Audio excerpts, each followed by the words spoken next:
우리에게 주시는 하나님의 말씀은 누가복음 24장 13절에서 35절의 말씀입니다. 신약성경 140쪽의 말씀입니다.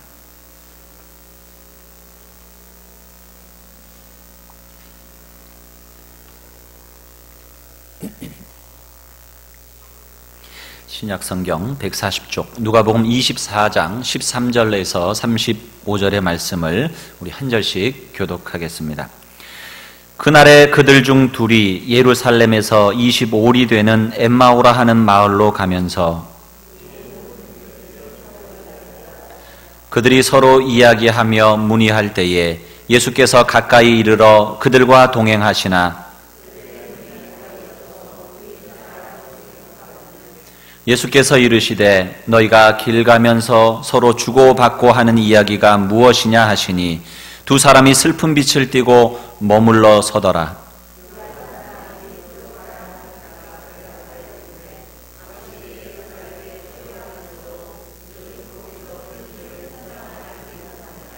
이르시되 무슨 일이냐? 이르되 나사렛 예수의 일이니 그는 하나님과 모든 백성 앞에서 말과 일에 능하신 선지자이거늘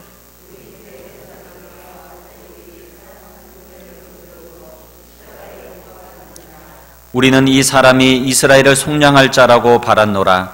이뿐 아니라 이 일이 일어난 지가 사흘째요.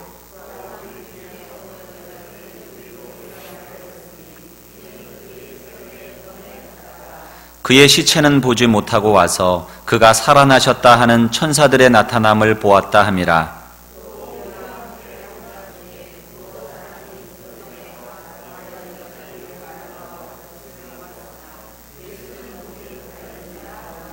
이르시되 미련하고 선지자들이 말한 모든 것을 마음에 더디 믿는 자들이여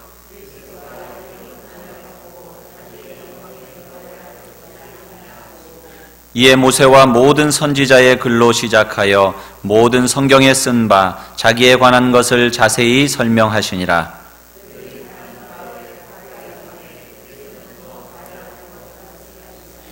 그들이 강권하여 이르되 우리와 함께 유하사이다. 때가 저물어가고 날이 이미 기울었나이다 하니 이에 그들과 함께 유하러 들어가시니라.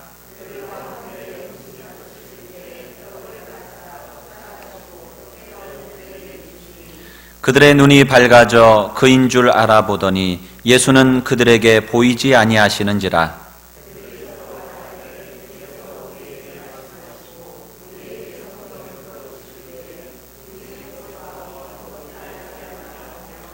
곧 그때로 일어나 예루살렘에 돌아가 보니 11 제자 및 그들과 함께 한 자들이 모여 있어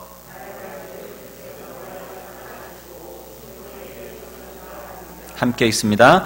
두 사람도 길에서 된 일과 예수께서 떡을 떼심으로 자기들에게 알려지신 것을 말하더라.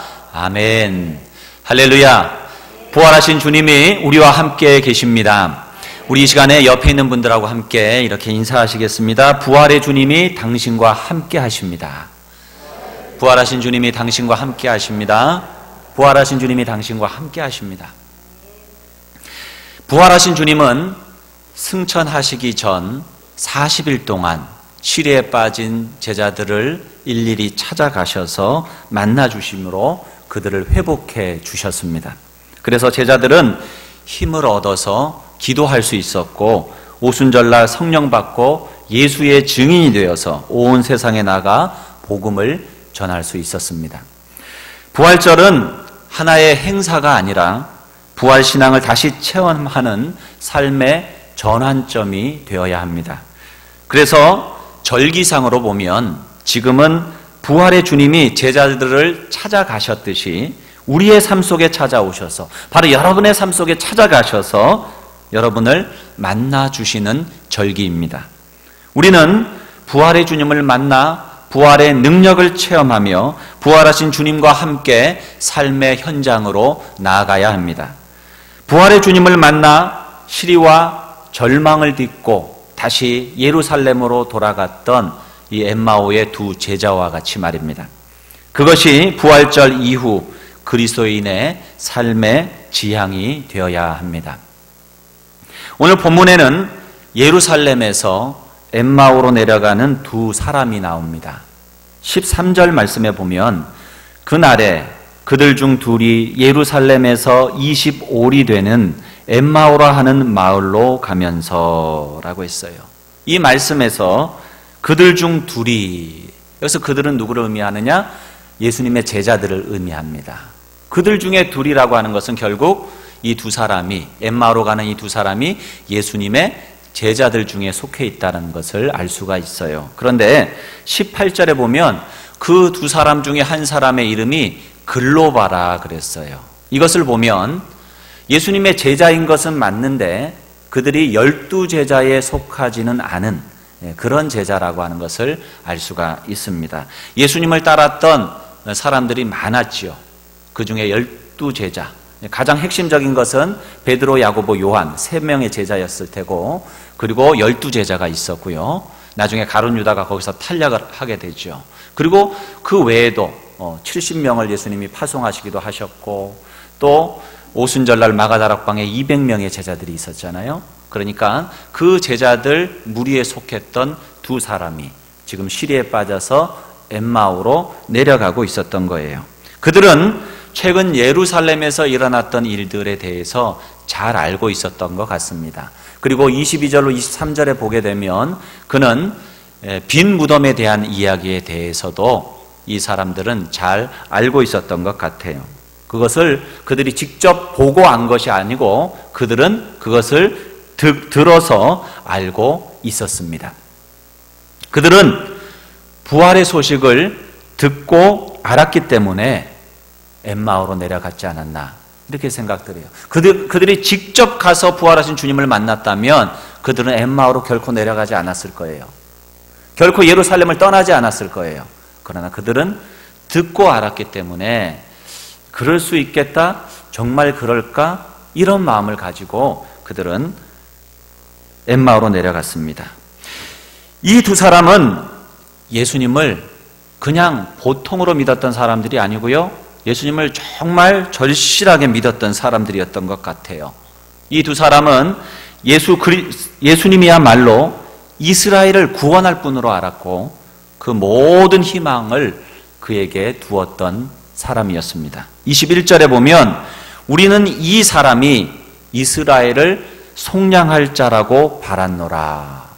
이 말 가운데에 그들이 얼마나 예수님에 대해서 기대했고, 예수님이 예루살렘에 오시면 로마의 군병들을 다 물리치시고 이 유대 땅을 그들로부터 해방시켜 주시고 왕이 되실 것이다 라고 하는 그러한 기대를 가졌는가 하는 것을 알 수가 있습니다. 글로바가 예수님을 처음 만났을 때에 정말 큰 기대를 가지고 예수님을 따랐을 거예요. 예수님을 따라가면서도 늘 그 기쁨과 흥분된 마음을 감추지 못하고 살았을 것입니다. 그런데 불과 며칠 사이에 어마어마한 일이 일어난 거예요. 정말 상상하지 못했던 일이 펼쳐지게 됩니다. 그들이 이스라엘을 구속할 자로 철저히 믿었던 예수님이 너무나도 힘이 없이 한번 싸워보지도 않고 십자가에 못 박혀 죽으셨던 거예요. 그들은 예수님이 혁명을 일으켜서 로마군을 몰아내 주실 것이라고 그렇게 철떡같이 믿었는데 예수님은 답답하게도 십자가 위에서 죽임을 당하셨던 것입니다. 그 순간에 그들의 모든 기대와 믿음은 다 무너져 버린 것입니다. 그래서 그들은 낭망하였고 예루살렘에서 엠마오를 향하여 내려가고 있었습니다. 엠마오는 알지 못하는 길이라고 하는 뜻을 가지고 있어요. 알지 못하는 길. 엠마오로 가는 길은 불확실한 길이요, 방황의 길입니다. 그리고 올라가는 길이 아니라 내려가는 길입니다. 그래서 일견 편해 보이기도 하지만 참 안식이 없는 길이요, 낙심의 길입니다. 희망이 아닌 절망의 길입니다. 성장이 아닌 퇴행과 퇴보의 길입니다. 혹시 여러분 가운데에 불확실한 길, 내리막길, 방황의 길을 걷고 계신 분이 있다고 한다면 오늘 부활의 주님을 만날 수 있기를 주의 이름으로 축원드립니다. 부활의 주님을 만나면 방황의 길은 끝이 납니다.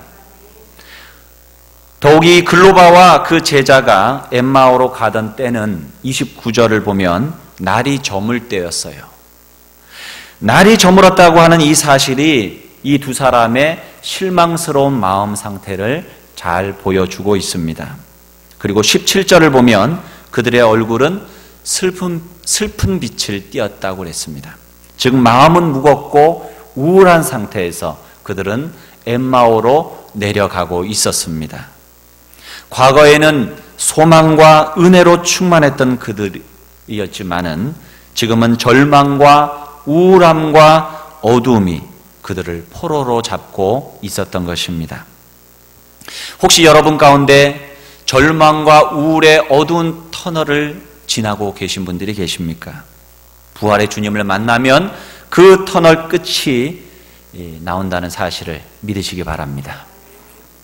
절망과 우울로 가득 찬 이 두 사람이 최근 예루살렘에서 일어난 일들에 대해서 서로 이야기하면서 길을 걸어가고 있었습니다. 그런데 언제부터인가 부활하신 예수님이 그들과 함께 동행하셨습니다. 15절 16절에 보면 그들이 서로 이야기하며 갈 때에 예수께서 가까이 이르러 그들과 동행하셨지만 그들의 눈이 가리어져서 예수님을 알아보지 못했다라고 말합니다. 그들은 예수님을 한 나그네, 자신들과 같은 방향으로 가는 나그네라고 그렇게 생각을 했습니다. 예수님께서 대화하고 있는 이 두 사람에게 물으십니다. 무슨 얘기를 그렇게 심각하게 하십니까?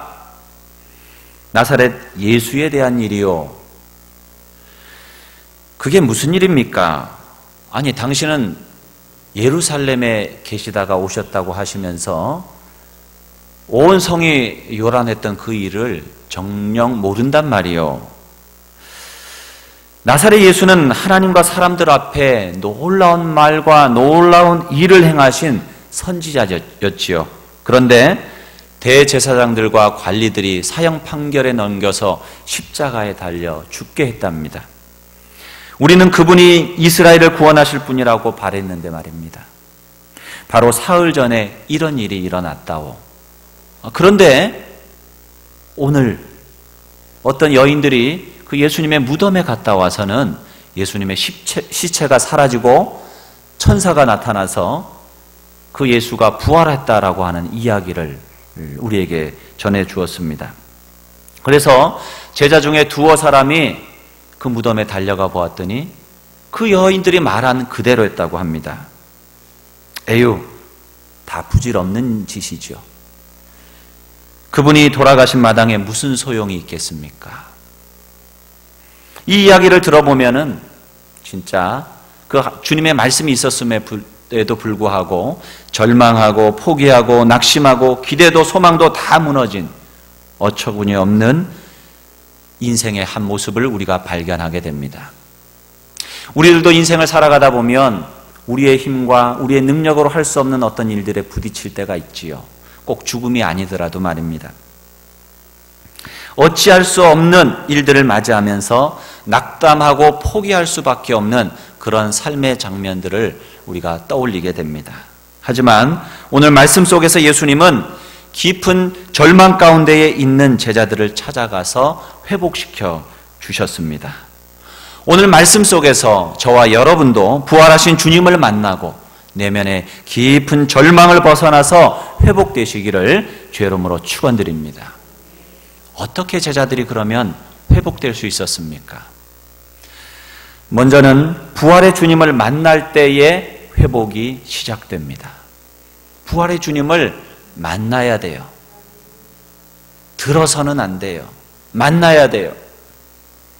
낭만과 슬픔 속에 엠마오로 내려가던 두 제자는 부활의 주님을 만났을 때에 알지 못하는 길 엠마오의 길에서 십자가의 길, 제자의 길인 예루살렘 길로 다시 올라가게 되었습니다. 예수님이 십자가에 달려 처참하게 돌아가신 지 사흘밖에 되지 않았지만 부활의 주님을 만나게 되었을 때에 그들은 모든 절망과 공포와 슬픔을 이기고 담대하게 예루살렘을 향하여서 그 방향을 바꾸어 올라갈 수 있었던 거예요. 이것이 만남의 능력입니다. 여러분, 만남이라고 하는 것이 얼마나 중요합니까? 우리가 부모님을 만날 때에 우리가 선택한 만남은 아니었죠. 그러나 부모님은 우리에게 지대한 영향을 주신 분이죠. 우리의 삶에서 친구를 만나고 스승님을 만나고 배우자를 만나고 이 모든 만남은 우리에게 큰 영향력을 미치고 우리의 삶의 방향을 바꾸어 놓기도 하는 그러한 만남들입니다. 하물며 예수 그리스도 부활하신 주님과의 만남은 우리의 이 생에서의 삶뿐만 아니라 내 생에서의 삶의 방향을 바꿀 수 있는 중대하고도 귀중한 만남인 줄로 믿습니다. 만일 여러분도 불안과 공포, 낙심과 걱정, 캄캄한 인생길을 걷고 있다면 부활하신 주님을 만나면 회복될 수 있다는 사실을 믿으시기 바랍니다. 기독교는 절망으로 마치는 종교가 아니라 희망으로 다시 일어서는 종교입니다. 기독교는 죽음으로 끝나는 종교가 아니라 죽음 같은 절망을 깨고 부활로 다시 사는 종교입니다. 기독교 신앙을 갖는다는 것은 예수님을 만나는 것입니다. 십자가의 주님을 만나 죄와 함께 옛 사람이 죽고 부활의 주님을 만나 새 사람으로 다시 살아나는 것입니다. 예수님은 길이요 진리요 생명이십니다. 예수님을 만나면 안 보이던 길이 보입니다. 예수님을 만나면 몸이 건조한 삶이 풍요로운 삶으로 변화됩니다. 죽을 것 같은 인생이 살맛나는 인생으로 변합니다. 예수님을 만나면 절망이 변하여 빛나는 희망이 됩니다. 반드시 오늘 여러분을 찾아오시는 부활의 주님을 만나시기를 축원드립니다. 두 번째로 주님의 말씀과 성찬으로 회복될 수 있습니다. 예수님은 엠마오로 가는 두 제자에게 그리스도에 대한 모든 성경 말씀들을 자세하게 풀어주셨습니다. 예수는 십자가에 못 박혀 죽음으로 끝나지 않았고 성경대로 사흘 만에 부활하셨다. 그래서 그분은 모든 믿는 자들의 주가 되셨다. 아마 그와 같은 말씀을 깨우쳐 주셨을 것입니다. 주님의 말씀을 듣는 동안 그들은 어느덧 엠마오 마을에 도착하게 되었고 예수님은 계속 길을 가려고 하셨지만 그들이 강권하여서 함께 유숙하게 되었습니다. 저녁 식탁에 앉은 그 나그네는 자기가 마치 그 집의 주인인 양 떡을 떼고 감사의 기도를 드렸습니다. 그리고 떡을 떼어 나눠줄 때에 그것을 받아 먹는 엠마오의 두 제자의 눈이 밝아지게 됩니다. 그래서 바로 앞에 계신 그분이, 그리고 자기들과 같이 걸어왔던 그분이, 자기들에게 성경 말씀을 알려줬던 그분이 바로 예수님이라는 것을 비로소 알아보았습니다. 사랑하는 성도 여러분, 예수님은 말씀 자체이십니다. 요한복음 1장 1절과 14절에 보면 태초에 말씀이 계시니라. 그 말씀이 하나님과 함께 계셨으니 그 말씀은 곧 하나님이시니라. 그 태초에 계셨던 그 말씀이 이 땅 가운데에 육신이 되어 거하심에 우리가 그 영광을 보니 아버지의 독생자의 영광이요 은혜와 진리가 충만하더라. 말씀 자체이신 예수님께서 이 땅 가운데 오셨고 그 예수님이 하나님의 기록된 말씀을 그 엠마오 두 제자에게 들려주실 때에 그 말씀은 그 개인들에게 들려주는 말씀이 되었습니다. 그리고 보여지는 말씀인 성찬의 교제를 통해서 그들의 마음이 뜨거워지고 신령한 눈이 밝아지게 된 것입니다. 이 영적인 체험도 여러분 갑자기 일어난 것이 아니라는 것을 알아야 돼요.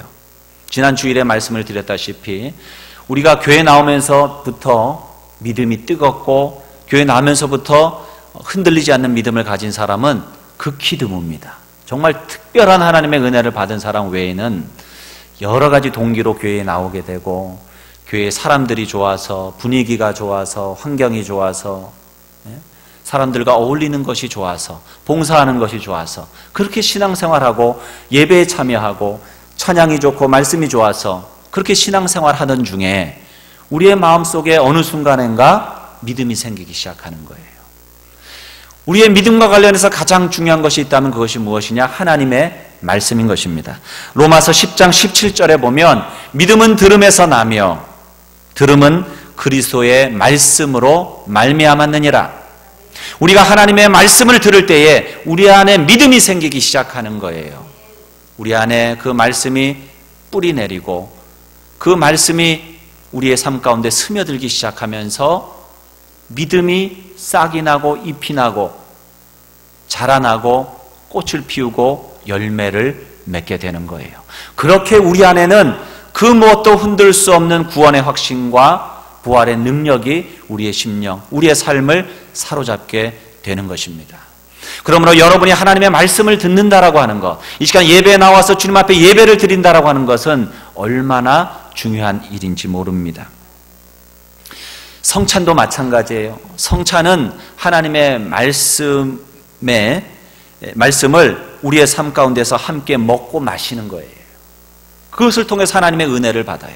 우리는 예배를 통해서, 기도를 통해서, 찬송을 통해서, 또한 봉사를 통해서 하나님이 주시는 은혜를 체험하게 되는 거예요. 그래서 요한 웨슬레는 이것을 Instrument of Grace, 은혜의 도구들이다 라고 말씀하셨어요. 우리는 이와 하나님의 말씀을 통해서, 성찬을 통해서, 예배를 통해서, 이 모든 일들을 통해서 하나님의 은혜를 경험하게 되고 우리의 심령 속에 이와 같은 부활의 믿음이 견고하게 세워져 가는 것입니다.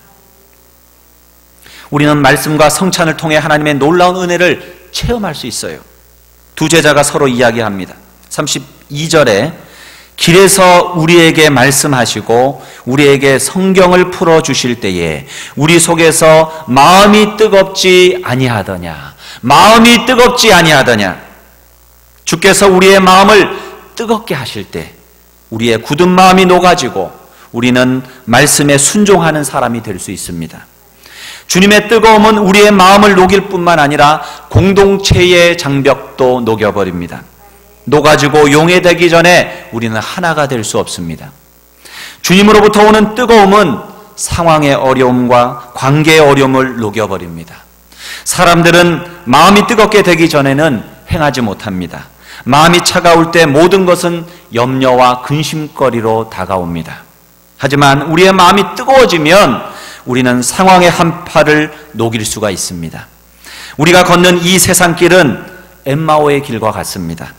때로 끝없는 근심이 우리의 앞길을 막지만 그때마다 주님께서 우리에게 찾아오셔서 우리의 마음을 뜨겁게 하시고 우리에게 새 희망을 주십니다.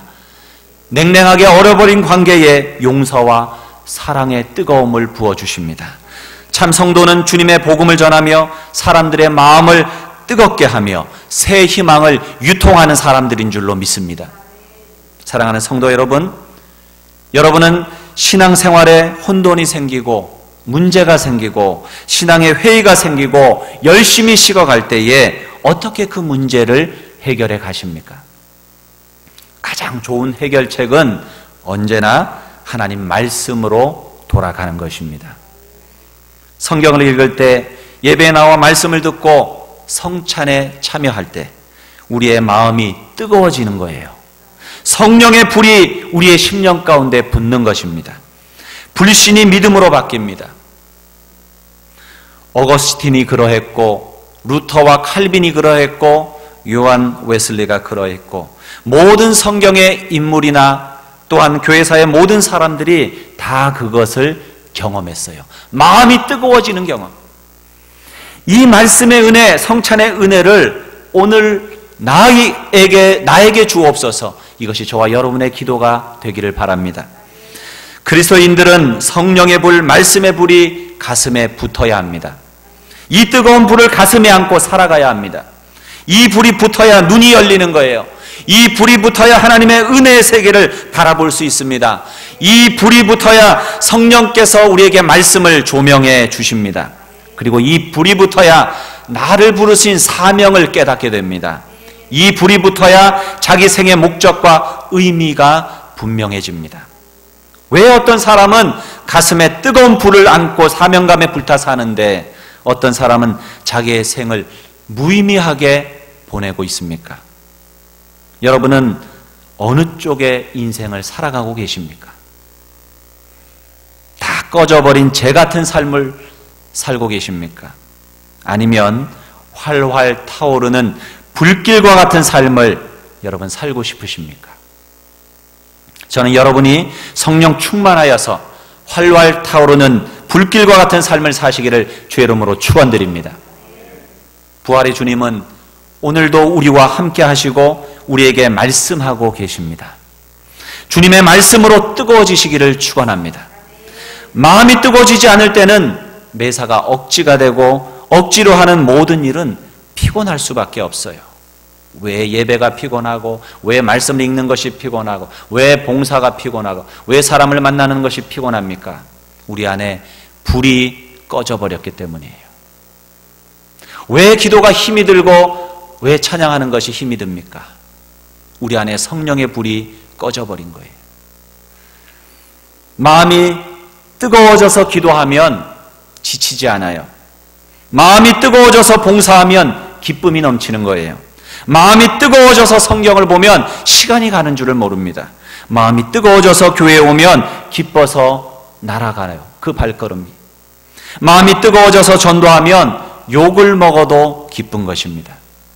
마음이 뜨거워진 제자들이 전하는 복음을 막을 자가 아무도 없었습니다.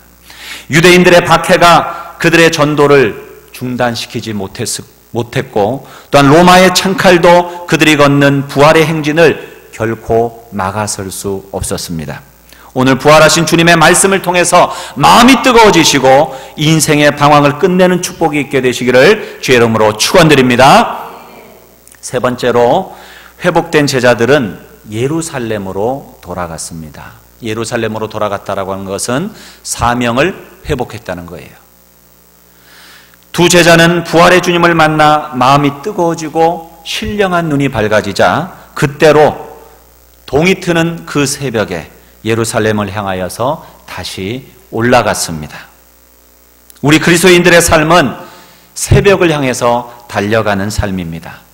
실망과 낙심으로 지는 해를 등지고 엠마오를 향하여서 터벅터벅 걷던 사람들이 이제는 밝아오는 태양을 바라보며 달려가는 것, 그것이 바로 그리스도인의 삶입니다.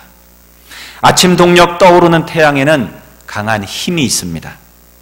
엠마오 도상의 두 제자는 해가 지는 석양의 엠마오에서 희망이 기다리는 동쪽 예루살렘을 향해서 되돌아 올라갔습니다. 실망과 낭패, 절망의 길을 돌이켜서 희망과 사명의 예루살렘으로 돌아갔습니다. 잃어버린 사명을 되찾은 것입니다. 첫사랑과 열정을 회복한 것입니다. 여러분, 회복이 중요한 게 아니에요. 사명이 중요한 거예요. 인간은 병들고, 젊은이는 병이 늙게 되고, 늙으면 병들고, 병들면 죽는 것이 인생입니다. 병이 낫는 것을 위해서 기도하는 것보다 더 중요한 것이 무엇이냐? 병 나아서 사명 감당하는 일이에요. 사명이 중요한 거예요. 사람은 다 병들어요. 사람은 다 죽어요. 그러므로 우리의 회복의 목적은 회복 자체가 아니에요. 사명 감당에 있어야 하는 것입니다. 우리는 창조주이신 하나님께로 되돌아가는 인생이 되어야 됩니다. 주님의 부르심에 반응하고 응답하는 인생을 살아가야 합니다. 젊은 청년만이 아니라 장년이 된 사람도, 노년이 된 사람이라도 떠오르는 동력의 태양처럼 살아가야 합니다. 아브라함은 75세의 사명의 부름을 받았어요. 모세는 80세에 사명을 받았어요. 갈렙은 85세에 이 산지를 내게 주옵소서, 다시 그 사명을 붙들고 나아갔습니다. 여러분, 해 지는 곳에서 해 뜨는 동쪽을 향하여 돌아서시기 바랍니다. 그리고 사명을 가지고 달려가는 삶을 사시기를 축원드립니다. 마음이 뜨거워진 두 제자는 곧 예루살렘에 돌아가 보니, 다시 예루살렘으로 돌아간 거예요. 돌아갔더니 다른 제자들이 함께 와 있는 거예요. 부활하신 주님을 만난 사람들이 다 예루살렘에 모인 거예요. 그게 바로 교회예요. 주님을 만난 사람들이 기쁨으로 다시 만나는 곳, 그곳이 바로 교회예요. 예루살렘을 떠났던 사람들이 예루살렘으로 다시 돌아와서 자신들이 만난 부활의 주님을 증거하기 시작한 거예요.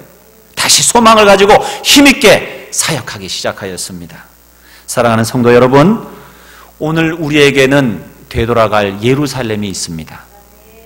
때로 절망과 어둠과 낙심이 있어도 떠나서는 안 되는 영적 예루살렘이 있습니다. 물질과 번영으로 출세해도, 인생의 행복한 길이 있어도 우리가 그때도 예루살렘을 떠나지 말아야 합니다. 어두운 엠마오의 인생길에서 머뭇거리지 말고 찬란한 생명의 빛 대신 그리스도가 계시는 예루살렘으로 올라가야 합니다. 내려가는 것은 주님의 뜻이 결코 아니에요. 엠마오에서 예루살렘으로 올라가야 삽니다. 오늘 우리가 향해야 될 곳은 엠마오가 아니라 예루살렘입니다. 그것을 분명하게 볼 수 있는 이 시간이 되기를 바랍니다. 예루살렘은 내가 주님을 만난 은혜 받은 자리, 내가 충성해야 할 자리, 내가 사명받은 그 자리입니다. 주님이 기뻐하시는 그곳으로 가야 합니다. 함께 주를 섬기며 기도하고 전도하고 나누는 그곳으로 나오시길 바랍니다. 우리가 부활의 주님을 만날 때 인생의 방황과 신앙의 방황을 끝낼 수 있습니다. 예배에 나와 그분의 말씀을 듣고 성찬에 참여할 때에 우리의 마음이 뜨거워지고 성령의 불이 임하는 것입니다. 식었던 열정이 다시 살아나고 신령한 눈이 밝아지게 됩니다. 이 부활의 주님을 만나는 은혜가 여러분에게 있게 되기를 바랍니다. 33절의 말씀처럼 곧 그때로 일어나 절망의 길 엠마오에서 사명의 땅, 은혜의 땅 예루살렘으로 돌아갈 수 있기를 바랍니다. 그래서 나를 사랑하시고 나의 죄를 용서하시고 인도하시고 붙들어 주시고 세상 끝날까지 함께 하시는 주님을 증거하고 늘 승리하는 삶을 사시는 부활의 증인들 다 되시기를 주의 이름으로 축원드립니다. 우리 함께 기도하겠습니다. 부활하신 주님이 오늘 우리에게 오셨고 오늘 우리에게 말씀하십니다. 그 주님을 만나야 합니다. 그 음성을 듣고 엠마오 길에서 돌이켜 예루살렘의 길로 다시 사명의 길로 나아가야 합니다. 그 무엇도 코로나19도 죽음도 주님의 그 부르심에서 주님의 그 사랑에서 우리를 결코 떼어낼 수 없습니다. 이 시간 주의 음성 듣고 다시 일어서겠습니다. 절망을 듣고 일어나 다시 꿈을 꾸고 소망의 노래를 부르겠습니다. 주님 손 붙들고 다시 나아가겠습니다. 우리 간절한 마음으로 주님 앞에 조용한 소리로 결단하며 기도합니다.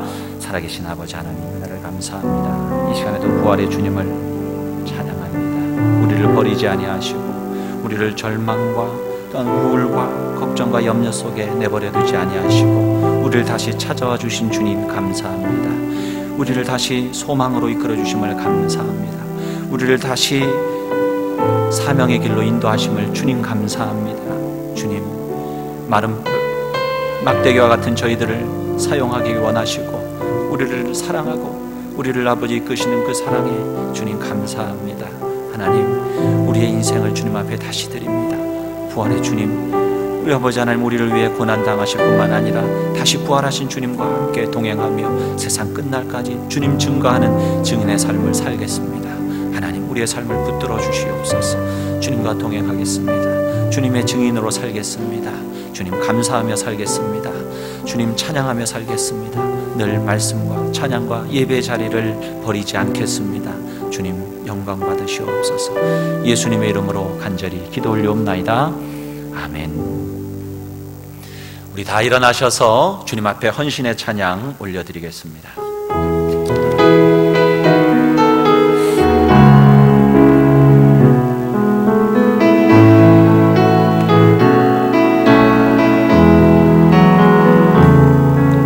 주 선한 능력으로 안으시네 그 크신 팔로 날 붙드시네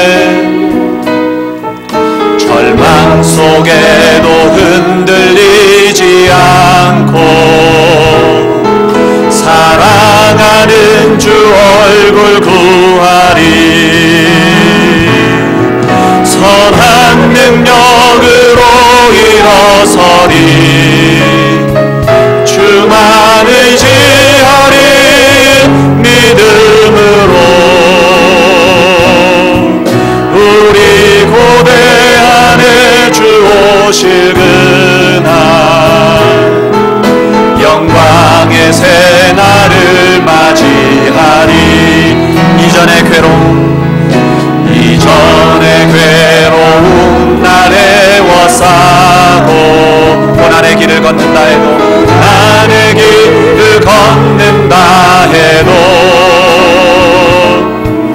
주님께 모두 맡긴 우리 영혼 끝내 승리의 날을 맞으리. 아멘. 선한 능력으로 일어서리.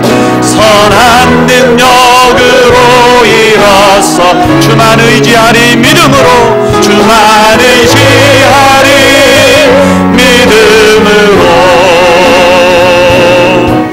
우리 고대 안에 주 오실 그날 영광의 새날을 맞이하리. 주님이 마신 고난의 쓴잔 주님이 마신 고난의 쓴잔을 우리도 감사하며 받으리. 주님의 남은 고난 채워가며 예수와 복음 위에 살리라면 선한 능력으로 일어서리. 주만 의지하리. 믿음으로 우리 고대 안에 주 오실 그날 영광의 새날을 맞이하리.